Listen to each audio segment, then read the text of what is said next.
Hello guys, welcome back to another video here on the Banjo Addict page. Welcome back into the beginner banjo series where I'm taking you all the way from a complete beginner to playing Foggy Mountain Breakdown.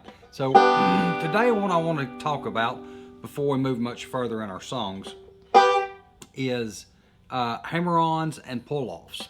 Because we went over slides, right? You can slide from to pretty much anywhere on the banjo neck. And real quickly, on the subject of slides, something I did not go over but you will run into later on, is there is a, where some people will slide back down the neck, like say from a 5 to a 2. That's something you're going to be aware of here as you're learning to play the banjo. You'll start getting into slides that are down the neck. So just be aware of that it ain't an odd situation.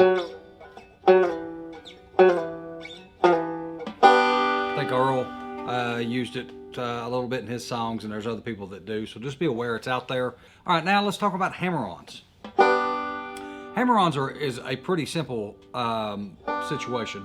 It's just you're plucking a string, and then you're hammering on to a certain fret. For the sake of this video, I'm going to kind of stick around up here on the neck, like say the second fret on the hammer-ons. But the main thing about a hammer-on is when you do it, you want to try to hammer on close to the fret, not on top of the fret, but like you was fretting, you know, the string right there. You want to try to hammer on as close to that string as possible. See how clear that sounds? Now if I hammer on back here, hear that? It's kind of got a buzz to it. So you want to get up close to the fret, whichever one you're hammering on. So that's a single string hammer-on. Okay. There'll also be a situation where you run into where you'll be fretting, like say at the second fret, and it's asking you to fret there, and then also hammer on to the third string. And it could be anywhere, like I said, up and down the neck, but I'm just mainly doing it up here for the purpose of this video. But just be aware that there's going to be times when you're going to be fretting, say, the second string at the second fret, and you're going to hammer onto the third string. Or you're going to hammer onto the third fret, I'm sorry, at the second string. And then there is also the double hammer-on, which is a index. You'll index finger first on the first hammer on, then you'll pull off and you'll hammer on again, hitting that same string with the thumb. I know like at the first of Foggy Mountain Breakdown,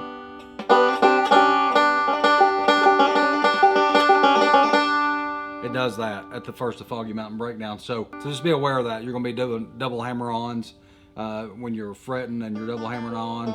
Things of that nature. But the main thing is to kind of get into the rhythm with the hammer-on. Like you don't want to, when you hammer on, you want it to be clean, both notes. Like when you pluck and then when you hammer on.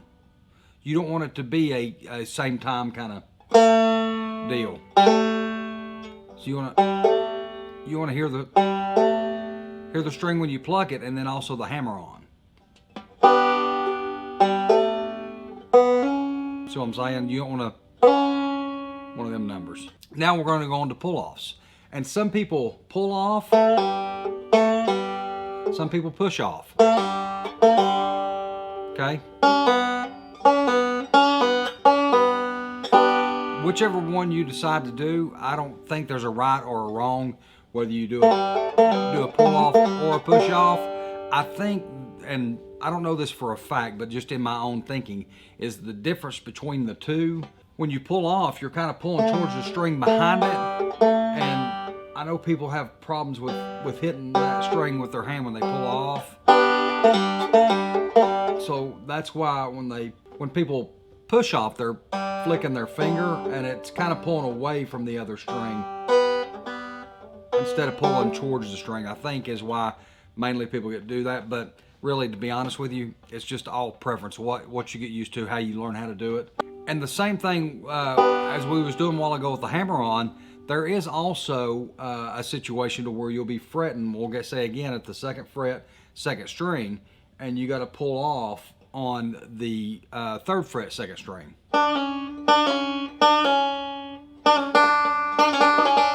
So be aware of that to be able to fret and then pull off or push off, whichever one you prefer. One of the hardest things that I had to learn myself was the double pull off.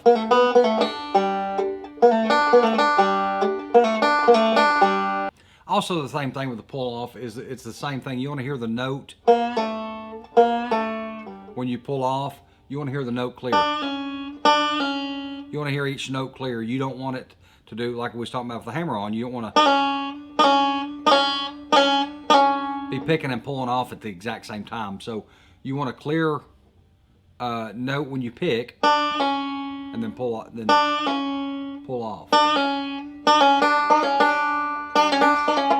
And again, it takes time and just a little bit of practice. It isn't the hardest thing in the world to do, but as far as what we're doing here in this series, our next songs are going to be quite a bit of hammer-on and pull-off. So, all right, guys, that's hammer-ons and pull-offs. Thank you so much for pushing that play button. I greatly appreciate it. If you've enjoyed the content, please consider smashing that like button, guys, and it'll help out a lot. With that being said, we will see you all in the next video. Thanks for watching.